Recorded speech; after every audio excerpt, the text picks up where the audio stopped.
বলিভিয়ায় অর্থনৈতিক সংকট ও সরকারের ব্যর্থতার অভিযোগে উত্তাল হয়ে উঠেছে রাজধানী লা পাজ।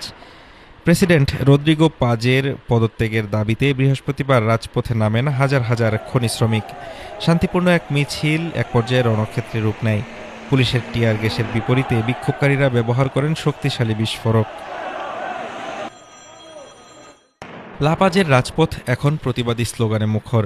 দেশের তীব্র অর্থনৈতিক সংকটের দায় নিয়ে প্রেসিডেন্ট রদ্রিগো পাজের পদত্যাগের দাবিতে বৃহস্পতিবার রাজপথে নামেন হাজার হাজার খনি শ্রমিক। ফেডারেশন অফ মাইনিং কোঅপারেটিভস বা ফেডেকোমিন এর ব্যানারে আয়োজিত এই মিছিলটি শহরের কেন্দ্রস্থলে পৌঁছাতে বাধার মুখে পড়ে। শুরু হয় পুলিশের সাথে দফায় দফায় সংঘর্ষ। বিক্ষোভকারীরা পুলিশকে লক্ষ্য করে বিস্ফোরক ছুড়লে পরিস্থিতি নিয়ন্ত্রণের বাইরে চলে যায়। তারপর টিয়ার গ্যাস ও লাঠিচার্জ করে নিরাপত্তা বাহিনী। খনি শ্রমিকদের অভিযোগ, জ্বালানি সংকট সমাধান, খনি এলাকার সীমানা বাড়ানো এবং ডলারের সহজলভ্যতার মতো মৌলিক দাবিগুলো সরকার দীর্ঘদিন ধরে উপেক্ষা করছে।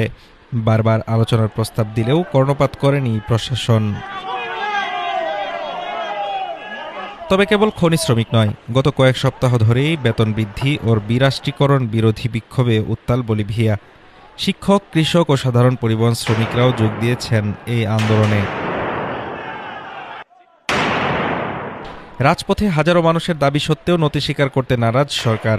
প্রেসিডেন্ট প্যালেস থেকে সাফ জানিয়ে দেওয়া হয়েছে পদত্যাগ করবেন না রদ্রিগো পাজ। একে সরকারকে অস্থিতিশীল করার ষড়যন্ত্র হিসেবে আখ্যা দিয়েছেন মুখপাত্র হোসে লুইস গালভেস। এদিকে বিক্ষোভকারীদের রাস্তা অবরোধ সরাতে সশস্ত্র বাহিনীর সহায়তায় পুলিশকে কঠোর হওয়ার নির্দেশ দিয়েছে প্রশাসন, যা আগামী দিনগুলোতে সংখ্যা আরও বাড়িয়ে তোলার ইঙ্গিত দিচ্ছে।